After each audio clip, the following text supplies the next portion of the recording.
Week 2 of the college football season, check. Heading right into week 3, and we have our SEC Insider here, Cole Cubelic. Thank you so much for joining us on this Monday morning, and we'll start with the SEC teams that have one loss on the season. Is it time yet to hit the panic button? We'll start with the easy one, Texas A&M. They came out against number 2 Clemson. They lose that football game 28-26. Kellen Mond was phenomenal. The defense had a great performance. Overall, what is your biggest takeaway for the remainder of the season for Texas A&M? It has to be Mond, and he may be right there next to Tua. Maybe Nick Fitzgerald can find a way to fit into this category as well as one of the more dynamic, not just quarterbacks, but players in the SEC. I think Jimbo's done a nice job of saying, these are some of your strengths that have helped us in the past. We're going to continue to utilize those, even though it's still technically a new system that you're playing in. There's no reason for anybody involved with Texas A&M football to panic right now, especially the fans.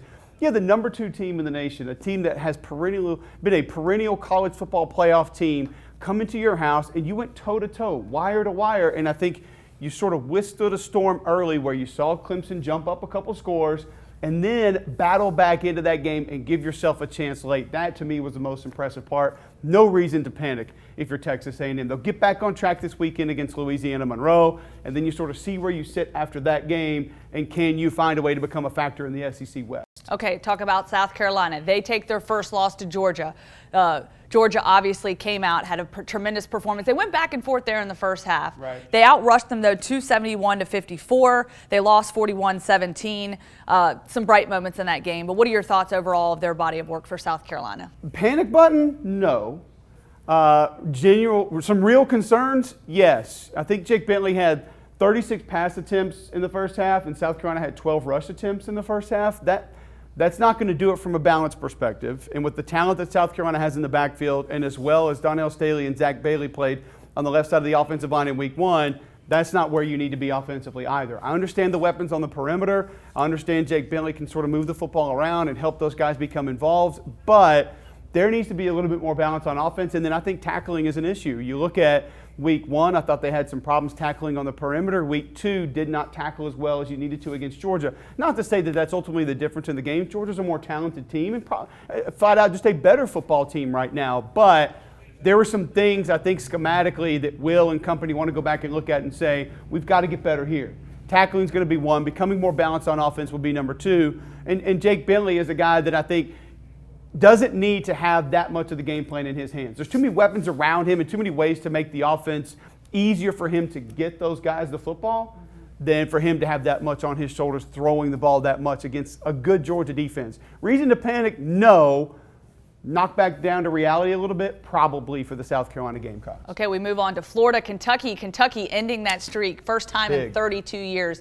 Tim Tebow was talking about it over the weekend. You never want that to happen on your watch as a Florida Gator. You can imagine these guys, are pretty upset and hurt by this streak. Felipe Franks really struggled throughout the game. Overall, what do you think about Florida, and a lot of question marks still to be answered there? Well, I think Florida still has talent. And they got a lot of talent in a lot of different places. Running back, receiver, D-line, linebacker, DB. They've got guys who can play. Depth will be a bit of a concern. My biggest question going into this game was, if Florida were to get punched in the face, how do they react? If Florida were to be hit with some real adversity, how would they react? We didn't know, and I think now we kind of saw. So the personality of the team, the makeup of the team still has a long way to go. But let's credit Kentucky. And Terry Wilson is a legitimate playmaker. He's got big-time wheels at the quarterback position and overcame some gigantic mistakes in the first half of that game. Benny Snell is one of the best running backs in college football. The way he presses the line of scrimmage, keeps his shoulders square, finishes north and south is very impressive. And Matt House's defense played great football. They lost their best interior defensive lineman in the first half of that game, and still, Quentin Bohanna goes out, and they still come out and put up an excellent fight and force Felipe Franks to be the guy who had to make plays in the second half, and he didn't play well in the second half of that game. So Kentucky is a good football team. Florida, mentally, emotionally, maybe a long way to go. And you were right there in the middle of it on the call for that game. So certainly an exciting one for Kentucky. Moving on, Tennessee. They did get a big win this weekend, 59-3 over Tennessee State, of course, taking that first loss against West Virginia. What do you see from them? I mean, Jeremy Pruitt gets his first win, but obviously you don't learn a lot from a game like this, right. But they're at home. They had a good crowd. That's good. The fans are supporting Jeremy Pruitt, the Jeremy Pruitt era, and this team. Outside of Trey Smith, offensive line still needs to improve. But I think you're beginning to see more and more that you have a quarterback in Jarrett Guarantano that has some things that you can build around. Again, I know the opponent, and ultimately you don't learn too much, but I do think that there are some things that are beginning to show themselves as to, all right, we can build around this in the future. And I think Jeremy Pruitt just needed a win. Good to get a win at home. Good for the confidence of this team because they got one more week and then that schedule gets nasty. I mean, it's the most difficult 5-week stretch in college football, in my opinion, that Tennessee is going to start to face when Florida comes to town. So they're going to need some of those things to begin to build on as quickly as possible. Okay, lastly, Arkansas taking a loss to Colorado State. Yeah. 34-27, your face says it all. Gave up 389 passing yards in that one. I mean, is there any way to recover for this team? Oh, there's a way. But the problem is with what Chad Morris wants to do, they don't have the kind of players to do that offensively yet. Figure out quarterback first.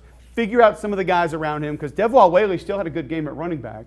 But defensively, you got to find a way to get stops. And I understand you're on the road. I know it's an offense that throws the football around. Excuse me, I know Mike Bobo's a great offensive mind. But the reality is that defense has got to find a way to get stops. And it starts up front, whether it's McTelvin Agim, Randy Ramsey. They have to pressure the quarterback better. But there were some questionable coaching decisions late in that game. Special teams, a bit of a concern, some questionable calls. So they'll clean those things up. But this is not where you wanted to drop a game at this point in the season with what lies ahead in the SEC West schedule. Yep, got a lot of exciting matchups coming up in week 3. We got Auburn facing LSU. We got Alabama at Ole Miss. So we got some exciting matchups, and we'll keep you up to date on that. And for all your news and analysis on the SEC and around the SEC, you can visit us on AL.com. This video was brought to you by Caliber, a luxury store in Homewood, Alabama that's reviving the finer things in hunting and fishing.